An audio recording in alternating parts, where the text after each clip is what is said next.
اعوذ باللہ من الشیطان الرجیم بسم اللہ الرحمن الرحیم من کان یرجو لقاء اللہ فإن اجل اللہ لآت وهو السمیع العلیم من کان یرجو لقاء اللہ والیوم الآخر فلیعمل عملا صالحا ولا یشرک بعبادت ربہ احدا۔ جو آدمی اللہ کی ملاقات کا امیدوار ہیں تو وہ دن آنے والا ہے۔ جو آدمی اللہ سے ملنے کی محبت رکھتا ہے اللہ بھی اس سے محبت کرتا ہے کہ وہ مجھے ملے، اور جو آدمی اللہ کی ملاقات کو ناپسند کرتا ہے تو اللہ تعالیٰ بھی اس کی ملاقات کو ناپسند کرتا ہے۔ اللہ کو ایمان والوں سے بڑی محبت ہے، ایمان والوں کی قدر اللہ بہت کرتا ہے، لیکن اللہ اپنے حق میں شکایت کرتا ہے۔ ما قدر اللہ حق قدرہ، یہ ایک شکایت کی ہے اللہ تعالیٰ نے، جیسے ہم کسی کی شکایت کرتے ہیں کہ یار ان کے پاس ہم گئے تو انہوں نے ہم کو عزت سے نہیں بلایا، ہماری عزت نہیں کی، ایک شکایت ہے۔ اللہ عجیب شکایت کرتا ہے ما قدر اللہ حق قدرہ، کہ تم لوگوں نے اللہ کی کما حق کو قدر نہیں کی۔ باقی اللہ تعالیٰ بڑے محبت کرنے والے ہیں ہم ایمان والوں سے۔ بایزید بستامی علیہ الرحمہ سے ایک آدمی نے پوچھا کہ اللہ تعالیٰ کو ایمان والوں سے ذاتی محبت ہے، ذاتی محبت، آپ کے پاس کوئی دلیل ہے اس کی؟ بایزید بستامی اپنے سر پر ہاتھ رکھ کر سوچنے لگے کہ ذاتی محبت اس کی دلیل کیا ہے۔ اللہ نے انہیں الہام فرمایا، ان کے دل کے اندر بڑی زوردار بات آئی، قرآن ہی سے وہ بات ثابت کی۔ بایزید نے سامنے والے سے پوچھا، ایک آدمی دوسرے آدمی سے محبت کرتا ہے، محبت کرنے والے کو کیا کہتے ہیں؟ محب کہتے ہیں۔ علماء طلبہ جانتے ہیں محبن کے معنی محبت کرنے والا، اور جس سے محبت کی جائے اس کو کہتے ہیں محبوب، جس سے محبت کی گئی۔ ایک محبت کرنے والا ہوتا ہے اور ایک جس سے محبت کی گئی، تو محب اور محبوب۔ اب ان دونوں کے درمیان سمبند کیا ہے، ان دونوں کے درمیان میں نسبت کیا ہے؟ بڑی اچھی بات قرآن سے انہوں نے ثابت کی۔ کہا دیکھو، جو آدمی محبت کرنے والا ہوتا ہے اپنے محبوب کو جتنا بھی دیتا ہے، جتنا بھی دیتا ہے کم سمجھتا ہے کہ میں نے اپنا محبوب کو جو بھی دیا بہت کم دیا۔ اور محبوب اپنے چاہنے والے کو پانی بھی پلاوے، پانی بھی پلاوے، تو محبت کرنے والا پانی کو بھی بہت سمجھتا ہے۔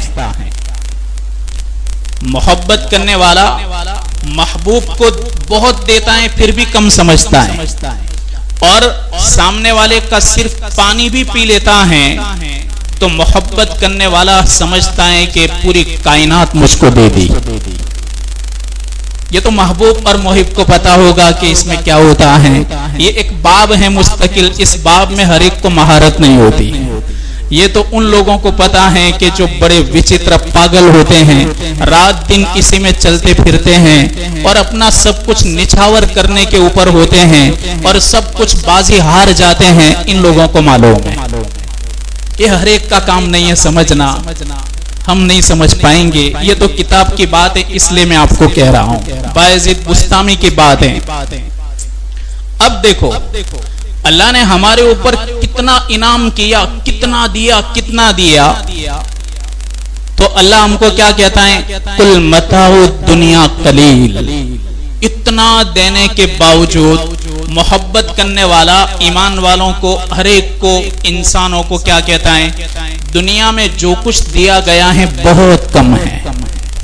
دیکھو اتنا دیا پھر بھی کم سمجھا۔ اب ہم عبادت کرتے ہیں، اللہ ماشاءاللہ دیکھو ایک طبقہ تو چلا گیا۔ یہ طبقہ کون سا ہے؟ یہ طبقہ مہمان لوگ ہیں، مہمانوں کا۔ 2 رکعت والا طبقہ ہے، کہ جن کو خالی صرف پورے ہفتے میں 2 رکعت کی فرصت ملتی ہیں، توفیق ملتی ہیں، باقی ان کو سنت پڑھنے کی بھی توفیق نہیں ملتی. تو یہ طبقہ تو نکل گیا. اب یہی طبقہ رمضان کی بھی قدر نہیں کرتا. بہت مشکل سے رمضان میں نماز پڑھ لی تو الگ بات ہے، باقی کتنے ہٹے کٹے نوجوان بھی روزہ نہیں رکھتے. کتنی جوان بیٹیوں کے حق میں بھی سنتے ہیں تو ہمیں دل میں تعجب ہوتا ہے اور بہت رونا آتا ہے کہ جوان بیٹیاں ہیں. حالانکہ عورتوں کے دل میں تو عظمت ہوتی ہے رمضان کی، لیکن پھر بھی کئی لڑکیاں روزے سے محروم رہتی ہیں. یہ ایک طبقہ ہے. اب ہم ذکر کرتے ہیں بہت تھوڑا سا. عصر کی نماز کے بعد تسبیح فاطمہ پڑھ لی، فجر کی نماز کے بعد ہم نے تسبیح فاطمہ پڑھ لی. زیادہ تو ہم تسبیح کرتے نہیں ہیں. تو جیسے اس نے پانی پلایا اور محبت کرنے والے نے پانی کو بھی پوری دنیا سمجھ لی، کائنات سمجھ لی، تو ہم نے ہلکا پھلکا ذکر کیا تو اللہ نے کتنا سمجھا. الذاکرین اللہ کثیرا والذاکرات. اللہ کو بہت یاد کرنے والے مرد، اللہ کو بہت یاد کرنے والی عورتیں. یہاں اللہ نے ہم نے دیا تو بہت سمجھا، اور اللہ نے دیا تو کہاں قلیل، بہت کم ہے. اور ہم نے کچھ دیا ٹوٹا پھوٹا اور وہ اخلاص بغیر کا، لیکن پھر بھی کیا کہا، بہت ذکر کیا. بایزید بستامی کو اللہ نے الہام فرمایا کہ بتا دیں انہیں کہ یہ دلیل ہے اس بات کی کہ اللہ ایمان والوں سے محبت کرتا ہے. اور ایک جگہ اللہ نے فرمایا ولی المؤمنین واللہ ولی المؤمنین. اللہ ایمان والوں کا دوست ہے. ایمان جب ہم ایمان لائیں تو کہنا یوں چاہیے کہ ایمان والا ایمان لا کر اللہ کا دوست بن گیا. لیکن اللہ نے کیا فرمایا، ایمان تم لائے تو میں تمہارا دوست بن گیا. سامنے سے ہماری طرف سے نہیں کیا کہ ہم نے دوستی کر لی ایمان لا کر کے. اللہ فرماتے ہیں تمہارے دل میں ایمان ہے، میں تمہارا دوست. تو اللہ نے دوستی کر لی. اب اس محبت کا ہمیں حق ادا کرنا ہے، اور وہ رمضان سے پہلے رمضان کی تیاری ہے. انسان کو محبت ہوتی ہے الگ الگ چیزوں کی وجہ سے. کبھی انسان بڑا خوبصورت ہو تو محبت ہوگی، کبھی بلڈنگ بڑی عالیشان ہو تو محبت ہوگی، کبھی بہت بہترین کپڑا ہو محبت ہوگی، عورتوں کو بہترین زیور ہو محبت ہوگی، بہترین اگر جوتے ہو محبت ہوگی، بہترین مال ہو جانور ہو محبت ہوگی. ہر محبت کی کوئی نہ کوئی وجہ ہوتی ہے، کوئی نہ کوئی وجہ ہوتی ہے کہ انسان کے دل کے اندر اس کی محبت پیدا ہوتی ہے. تو میرے بھائیو، اللہ سے بڑھ کر کے کوئی ایسا نہیں ہے کہ جس سے محبت کی جائے. نبی کریم صلی اللہ علیہ وسلم نے فرمایا کہ لوگو، جب میرا رب تمہیں دیدار کرائے گا تو نور کی بارش ہوگی. ہم بارش میں باہر کھڑے رہیں تو پانی سے بھیگ جائیں گے، اور اگر زمین کے اندر ہل چل رہا ہو یا زمین کو کھیڑا جا رہا ہو تو کھیڑنے کی وجہ سے ہمارے بدن پر گرد آئے گا، مٹی لگے گی. اور ہمارے راستوں پر تو آپ دیکھو، بائک لے کے چلتے ہو، آپ کو پتا ہوگا آنکھوں میں بھی دھول آئے گی، منہ میں بھی آئے گی. اور جب آپ گھر پہ آؤ تو ناک کے اندر انگلی ڈال کے دیکھنا، اندر بھی کالی مٹی آئے گی. تو یہ مٹی چپکتی ہے بدن کے اوپر. کپڑے بھی آپ کے 2 گھنٹے میں باہر میلے ہو جائیں گے، اس لیے کہ سارا گرد اڑتا ہے تو کپڑوں پر آتا ہے، لگتا ہے. ہمارے نبی نے فرمایا میرا رب تمہیں اپنا دیدار کرائے گا تو اللہ کے دیدار کی وجہ سے نور کی ایسی بارش ہوگی، ایسی بارش ہوگی، یہ بارش تمہارے بدن پر چپک جائے گی، اور وہ ایسے چپکے گی کہ نور کی تہ بن جائے گی، نور کی تہ بنے گی. اس نور کی تہ کی وجہ سے اللہ تعالیٰ تمہاری خوبصورتی میں اتنا اضافہ کر دے گا کہ جنت کی حوریں اور جنت کے غلام جب دیکھیں گے تو 70 سال تک ایک نظر سے دیکھتے کے دیکھتے رہ جائیں گے. جو اللہ دیدار کرائے، وہ اللہ دیدار کی وجہ سے ہم خوبصورت بن جاتے ہوں تو وہ اللہ کتنا خوبصورت ہوگا. اسی اللہ سے خوبصورتی میرے بھائیو یہ ہیں کہ ہم رمضان سے پہلے رمضان کی تیاری کریں. ایک مرتبہ حضرت عائشہ رضی اللہ تعالی عنہا درہم اور دینار کو دھو رہی تھی. جیسے کھوٹا سکہ ہوتا ہے تو اس کو گھستے ہیں, اس کی سیاہی اوپر ہوتی ہے, اس کو صاف کرنے کے لیے کبھی سکوں کو گھسا جاتا ہے. حضرت عائشہ بھی اس طرح گھس رہی تھی. ہمارے نبی نے پوچھا کہ عائشہ کیوں گھس رہی ہو؟ کہا کہ یا رسول اللہ برابر صاف کر رہی. کہا میل جم گیا کیا؟ کہا نہیں صاف ہیں لیکن اور زیادہ صاف کر رہی تاکہ اس میں چمک آ جائے. جیسے اس میں چمک آ گئی, پتھروں میں دھندلے ہو گئے تھے تو ان لوگوں نے پالش کروائی تو چمک آ گئی. تو حضرت عائشہ اس طرح چمک پیدا کر رہی تھی. حضرت عائشہ سے پوچھا ہمارے نبی نے کہ عائشہ اتنی چمک کیوں پیدا کر رہی ہیں؟ حضرت عائشہ نے فرمایا کہ یا رسول اللہ آپ ہی نے تو بتلایا تھا کہ ایک درہم اور ایک دینار جب اللہ کے راستے میں دیا جاتا ہے اور وہ فقیر کے ہاتھ میں جاتا ہے, فقیر کے ہاتھ میں جانے سے پہلے میرے رب کے ہاتھ میں جاتا ہے, تو میں چاہتی ہوں کہ میرے رب کے ہاتھ میں پاک صاف درہم جانا چاہیے, ایک دم چمکیلا درہم جانا چاہیے تاکہ میرا رب کہے کہ ہاں عائشہ کا درہم آیا بہت چمکیلا آیا, عائشہ کا دینار آیا بہت اچھا آیا, اس لیے میں اس کو چمکین کر رہی ہوں. ہم کو نہیں چمکانے ہیں, یہ تو محبت کی بات ہے اللہ تعالیٰ سے. ہم تو ویسے ہی دے دیں گے تو اللہ تعالیٰ قبول کرے گا, اللہ تبارک و تعالیٰ قبول کرے گا اور قبول کر کے بڑھائے گا.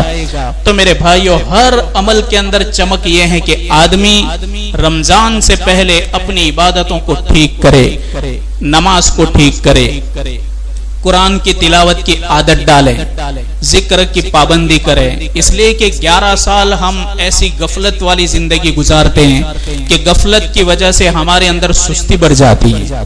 سستی کی وجہ سے آدمی رمضان میں جب اچانک عبادت شروع کرتا ہے تو بہت وزن پڑتا ہے, اس کو بوجھ محسوس ہوتا ہے. اس لیے ہمارے نبی سب سے زیادہ جو روزے رکھتے تھے اس مہینے میں رکھتے تھے. صحابہ اکرام ہمارے نبی کا دیکھ کر سب سے زیادہ روزے اس مہینے کے اندر رکھتے تھے. جتنی زیادہ تکلیف اور مشقت ہوگی اتنے اللہ کے بارگاہ کے اندر ہم مقبول بنیں گے. جتنی زیادہ چمک ہوگی اللہ تبارک و تعالی ہمیں اپنا محبوب بندہ بنائے گا. ایک بزرگ کے بارے میں آتا ہے, ان کی بیوی نے بزرگ سے کہا کہ میں اتنی محنت کرتی ہوں لیکن اللہ کے نبی کا کبھی دیدار ہی نہیں ہوتا. اتنا درود شریف پڑھتی ہوں, اتنا درود شریف پڑھتی ہوں, لیکن پھر بھی کوئی مرتبہ ہمارا نبی خواب میں نہیں آیا. بزرگ نے کیا کہا کہ ویسے نہیں آئے گا, میں تجھے اسپیشل ایک عمل بتاتا ہوں, اس عمل کی برکت سے میرا نبی تیرا دیدار کرے گا. اب بزرگ بھی بوڑھے ہیں, ان کی بیوی بھی بوڑھی ہیں, دونوں بوڑھے ہیں. بیوی کی عمر تقریباً 75-80 سال کے قریب ہے. انہوں نے, شوہر نے اپنی بیوی کو کیا کہا, دیکھ ایک کام کر, بہترین خوبصورت کپڑے پہن, تیرے اندر جتنی بھی تیار ہونے کی جتنی بھی طاقت ہیں اپنی باڈی کو اتنی سجا لے. اب وہ بوڑھی تھی لیکن پھر بھی جوانیوں کے کپڑے پہنے, جوان عورتوں کے, بہت زیادہ اپنے آپ کو سنوارا, بہت زیادہ اپنے آپ کو بنایا. جب وہ ایک دم جوان لگنے لگی تو بزرگ کہاں گئے, ان کے بھائی کے پاس گئے. ان کے بھائی کو جا کر کیا کہا کہ تمہارے بہن کی حالت دیکھو کیسی ہیں. کہاں کیا ہوا؟ کہا میں اتنا بوڑھا, تیری بہن بوڑھی 75-80 سال کی. اب اس نے جا کر تو دیکھ کیسے کپڑے پہنے, کیسا پاؤڈر لگایا ہے اور کس طرح بن سج کے وہ بیٹھی ہیں, اتنا تو دیکھ.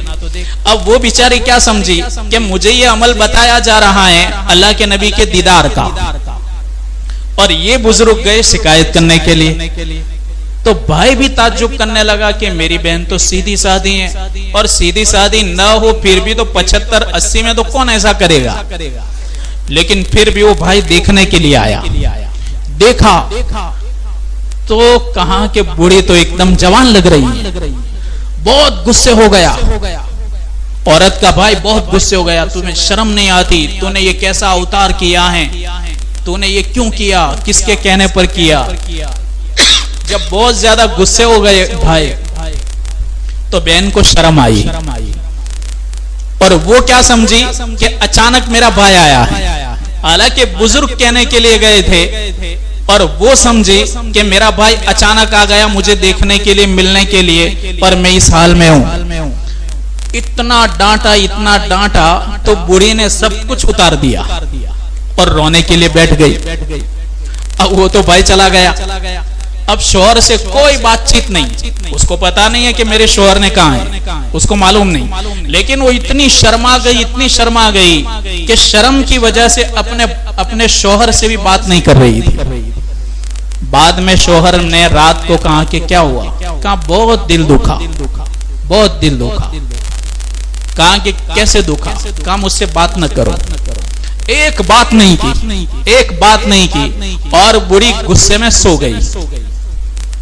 جیسے ہی سوئی تہجد کے وقت سرور کونین تشریف لائے. کہا کہ میری بیٹی کیا ہوا تمہیں؟ کہا میرا دل دکھایا. کس نے دکھایا؟ کہا بھائی نے دکھایا. کہا فکر نہ کر, تیرا دل دکھا یہ پہلی مرتبہ دکھا ہے اس لیے میں تیرے پاس آیا ہوں. پہلی مرتبہ تیرا دل دکھا ہے. اس سے پہلے تیرا شوہر اتنا ولی کامل ہے کہ آج تک تجھ کو نہ ستایا, نہ مارا, نہ دھمکایا. ہر پل ہر گھڑی تجھے خوش رکھا. اس کی وجہ سے تیرا دل ٹوٹا نہیں تھا. یہ پہلی مرتبہ تیرا دل ٹوٹا ہے اور پہلی مرتبہ تیرے دل کے اوپر بوجھ پڑا ہے. اس کے صدقے میں میرا دیدار ہوا. بوڑھی اٹھی صبح, اٹھ کر کے شوہر کو کہاں ہو گئی. کہاں کیا ہوا؟ کہاں دیدار ہو گیا اللہ کے نبی کا. کہاں کچھ بتایا؟ کہاں بتایا. تسلی دی. کہاں کیا تسلی دی؟ کہا میرے بھائی نے مجھے ڈانٹا اس پر تسلی دی. تسلی یہ دی کہ بہن اب تیرے ساتھ جو بھی ہوا تیرے بھائی نے جو کیا کوئی بات نہیں, پر تیرا دل پہلی مرتبہ ٹوٹا اس لیے آیا.